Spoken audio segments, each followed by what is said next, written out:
Welcome to an Inside Sycamore Athletics special. As many of you may know, today is National Signing Day for college football. I'm Seth Payne, and I'm lucky enough to have Coach Mike Sanford of the Indiana State football team with us today to talk about last year's season and the seniors that he will be losing, as well as this year's 2016 recruiting class. Thank you for being here with me today, Coach Sanford. It's great to be with you, Seth. Thank you very much. So let's talk about a little bit about last year's season. You ended the season 5-6. You had 12 seniors on the team. You know, they made up for close to 2,200 yards and 20 touchdowns. So just kind of talk about last year's season for us. Well, just in general, I think our football program has been trending upward in general the last 2 years. The ironic thing is that, we were in the playoffs year before last, and then last year we were basically an overtime game away from being in the playoffs again. We had a very difficult overtime loss to Western Illinois. Some high points of the season. It was exciting. We had a great homecoming win against Southern Illinois. It was awesome to end the season in a snowstorm against Youngstown State with a victory. And so those were some highlights of the season. Yes, we did lose quite a few seniors. The two notable, actually three notable guys, Connor Underwood, Mark Sewell, and Kendall Walker.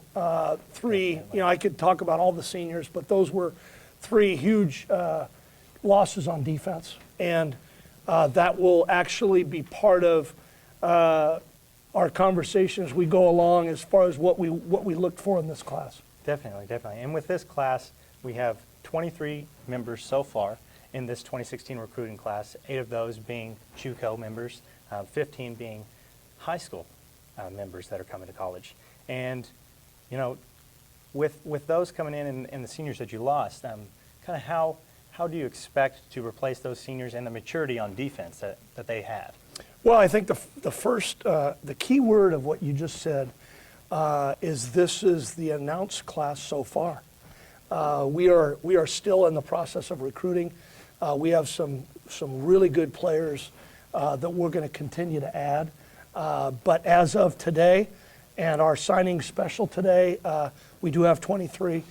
We do have 8 junior college players, which is a pretty high number. And when you kind of look at the whole thing, we ended up on offense and defense, we ended up signing 5 JC players on defense, 2 on offense, 1 specialist.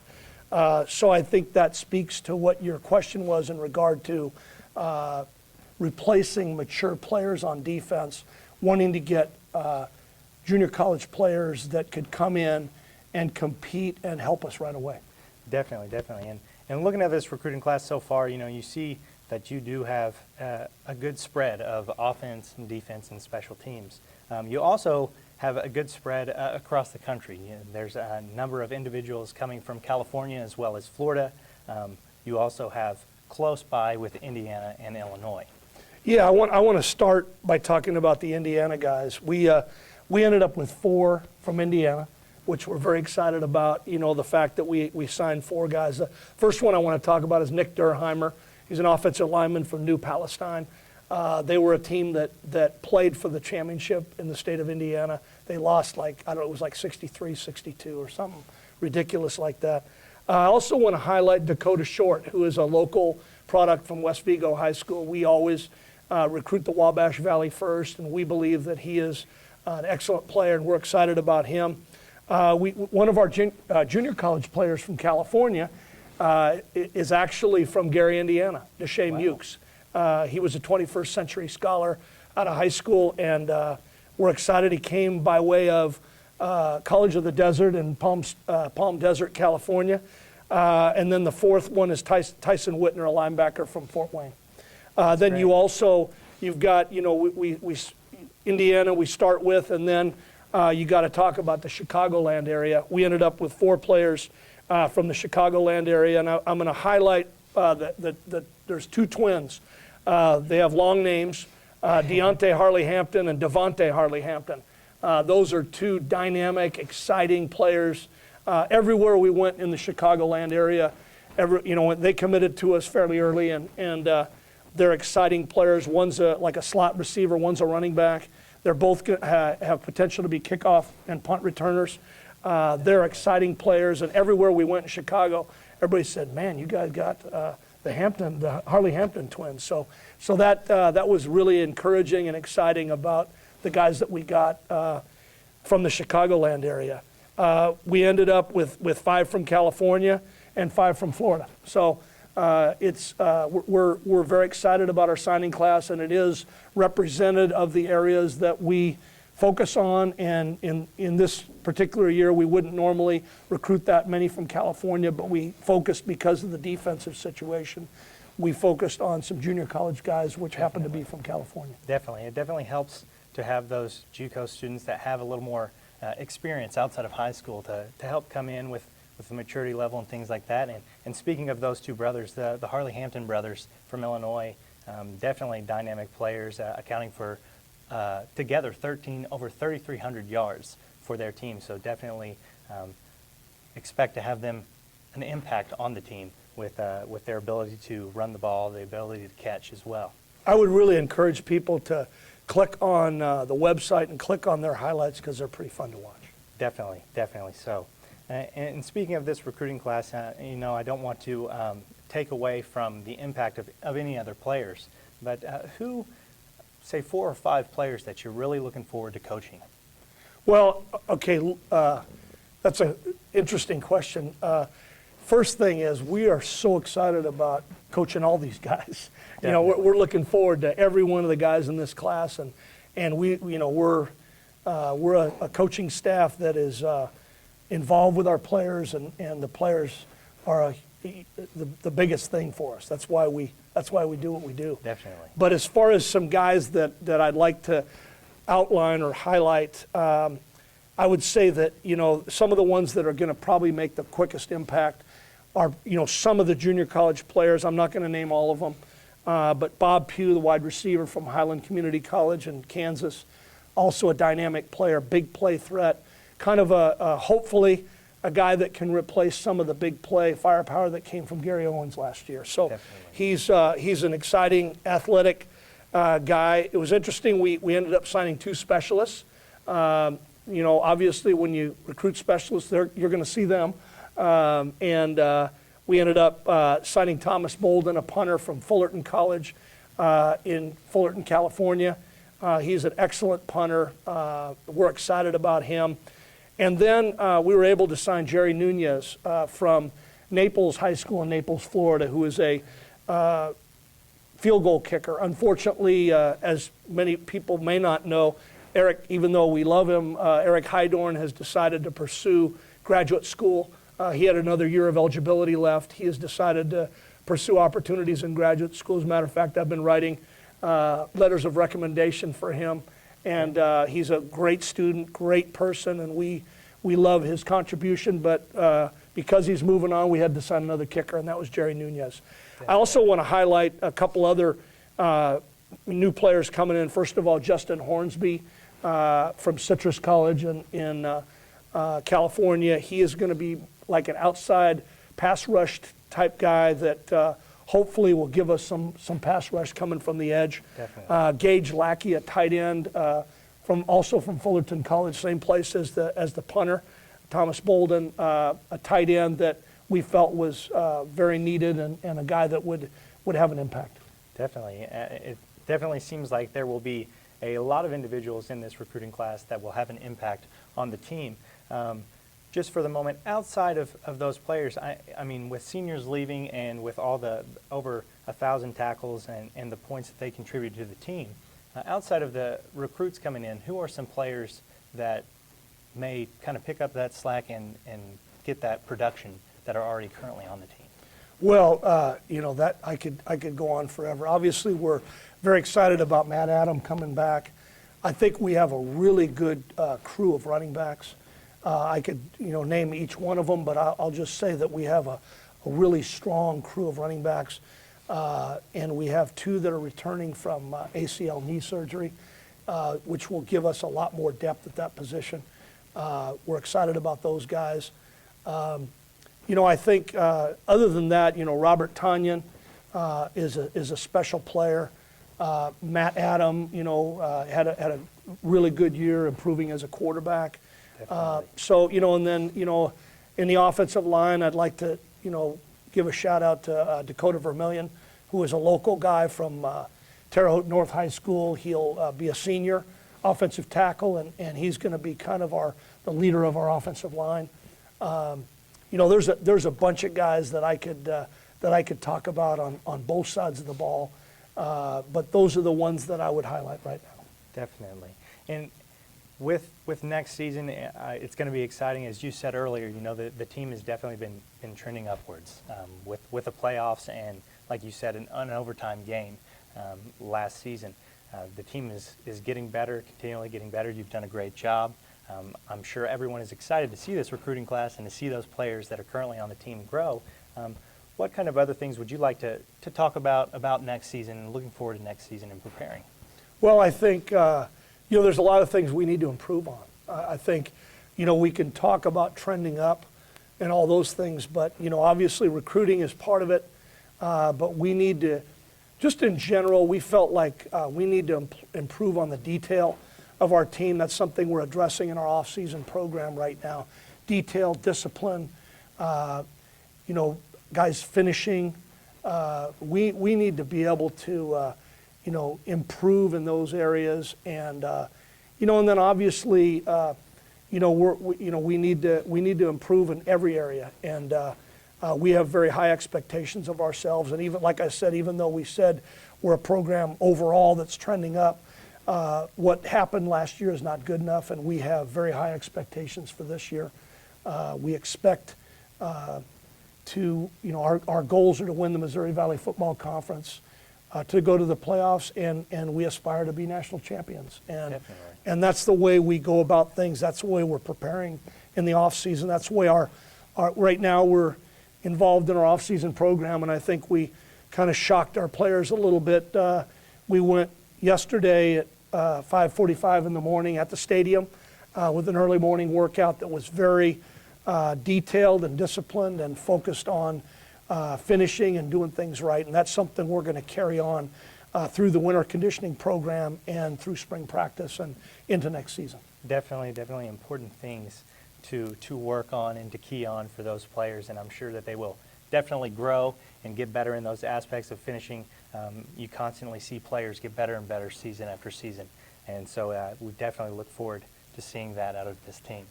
At this time, unless you have any other things that you would like to discuss, open it up to the press for questions for Coach Sanford. The only other thing before, as you're thinking of questions, we're just really excited about our home opener. This is 2 years in a row we've been able to open at home. Our home opener on September 3rd at 3 o'clock in the afternoon against Butler. And we're moving toward that and very excited about that. Obviously, we have a difficult non-conference schedule. We play at Minnesota, which we're very excited to be playing. I think this is the last year of being able to play teams from the Big Ten. So we're going to take advantage of that opportunity to go up there.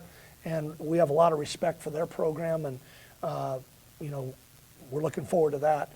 We play Southeast Missouri State on the road this year. We played them at home and had a kind of a thrilling game against them that we won in the end. So, and then we go into the Missouri Valley Football Conference, which is by far, in my opinion, and in the opinion of a lot of people, the best FCS conference in the country. So it's great football. I'm excited about it. Our staff is excited about it.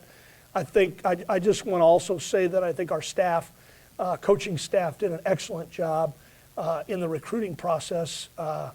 Everybody in our organization, no matter who they are, contributed and did a tremendous job. Definitely many people excited about this upcoming season. Questions? Coach, talk a little about the strategy with the secondary. You have only been one or two returners there. You got a lot of guys back, but not returning starters, I guess. You got 3 junior college guys coming in there. Was that definitely the strategy, and why so, as far as the junior college heavy approach there? Well, I would say that we missed our 2 starting corners. and Mark Sewell. So that's three really good players.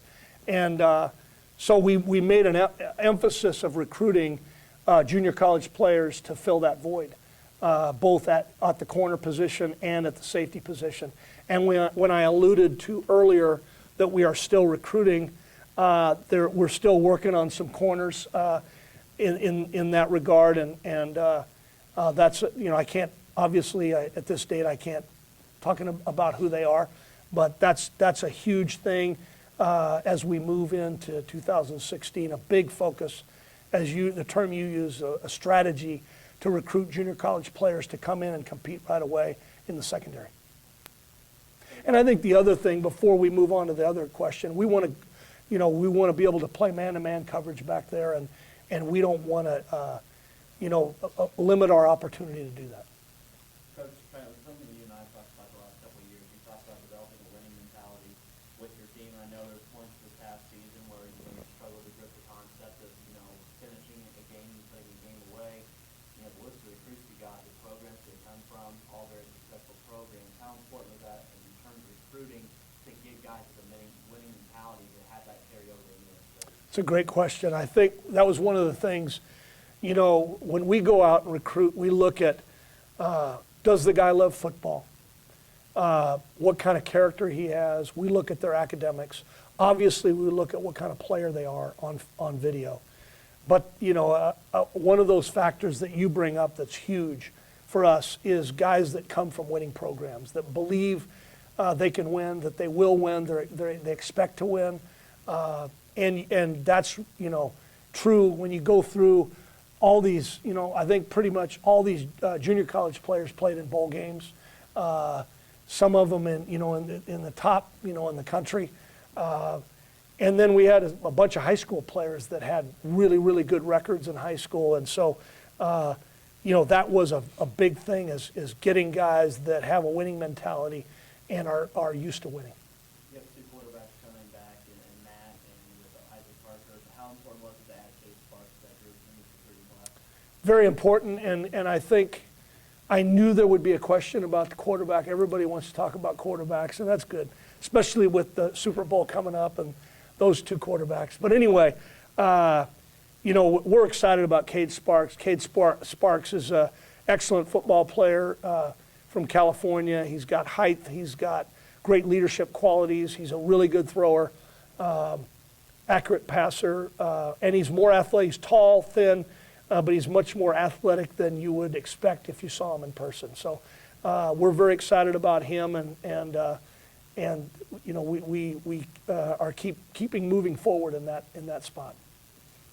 And Cade Sparks had great numbers this senior year, over 3,000 passing yards. He had a great touchdown to interception ratio. I believe he can be a great player. Yeah, I was really impressed, when I got to know him, got to know his family, was around his coach, was around some of the players. One of his receivers is going to UCLA, and he was being recruited by my son at Notre Dame. So, there's a little bit of a crossover there, and had an opportunity to, to see him and to see them, and he's a special player. Also, to speak on the offense, away from the quarterback, of course, but utilizing tight ends in your offensive set, you've got a couple of them on the list, and Gabe Lackey and Kahari Love. Those are some big guys with some muscle to them that should be a nice little benefit to that. That's really important to us, is to be able to have enough tight ends, and we want to be able to have true tight ends that are what we call inline tight ends, and then guys that are H-back type guys that are kind of a crossover between a tight end, a fullback, and a wide receiver, for lack of a better term. And they're kind of a hybrid player, and that's something that we continue to recruit because we want to get into a variety of different personnel groups. The other thing that tight ends give you is you like those long angular bodies for all your special teams too. You want to have linebacker, tight end, safety, corner type guys for special teams. That makes you better in those areas. Finally, last thing from my about the injuries that you had this past season, the guys that are coming back next year with those injuries? How are they progressing? And also, how important was it for your younger guys on the roster last year to get some playing time and replacing those guys who had on the injury list last year? Yeah, I think the first thing, it's a good news, bad news scenario, or bad news, good news. It was bad news that we lost some guys. We lost Mark Sewell for basically, I think, 10 games, 10 and a half games-ish. Connor Underwood was limited, with his hamstring. Once the hamstring went, he was very limited after that. That was difficult. I could keep going about the different guys that we lost. Those are probably the most well-known. And I think, there's, like I said, that was the bad news. But the good news was that we had an opportunity for a bunch of guys to get to play. And there's two parts to that. Number one, you get a chance for them to gain experience, which is good. But you also get a chance to evaluate them in the heat of the battle against Missouri Valley Football Conference competition, which tells you a lot about them as far as what we need to improve on them moving forward, and then what our recruiting needs are. And so that was all very positive, and I think, it's one of those things moving into next year when you look at something that probably was, a lot of people would say was a negative. I think, we're going to turn it into a positive. Also on your linebackers, you're a pretty good sized group of guys coming in, as well as your defensive end, Justin Hornsey, the junior college guy. So you guys can come in and help your pass rush right away. Yes, we believe that he, has that ability. He needs to get in shape. We had our off-season workout, and we realized that he needs to run more. But he has a lot of ability, and he is extremely, extremely fast and is a dangerous pass rusher, and we feel good about that. And then we do feel very good about the linebackers we recruited. And I will say also that when my partner Seth here said so far earlier in the recruiting, as far as what we have, we're still recruiting. We may you may hear about some more, one or two more linebackers. Coach, one more question. You talked about it with Seth, how tough this conference is, and a lot of people say it's the best, conference in the FCS. When you're recruiting these guys out in the battle of the country, is that a big selling point for you guys to tell these guys, hey, you're having a great chance to play against some of the competition?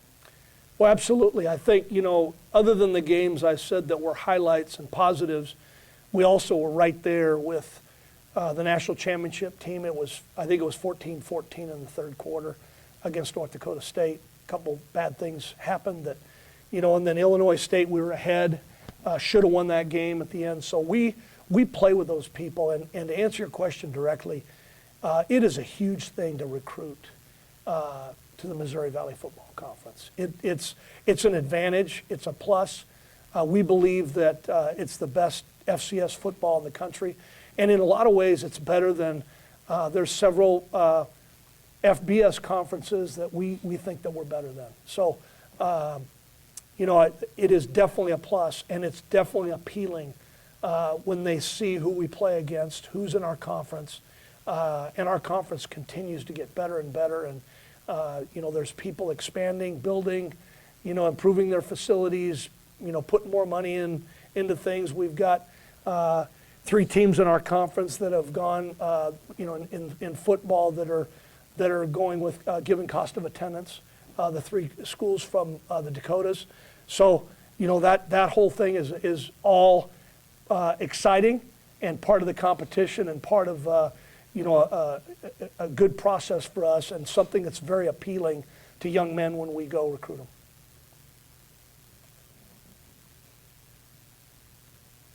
Well, anything else that you would like to key on, Coach? No, other than if you can announce the Yes, upcoming dates. Definitely. We've got a few upcoming dates for Sycamore football, as spring practice will begin on March 29th. There is a spring game scheduled for April 29th, as well as a golf outing on April 30th at Holman Links. And let's not forget about that home opener against Butler on September 3rd at 3 o'clock. We hope to see you all there. Thank you, Coach, for being here and talking Thank with you. us today. Thank you for joining us at home. This has been an Indiana Sycamore Athletics Special.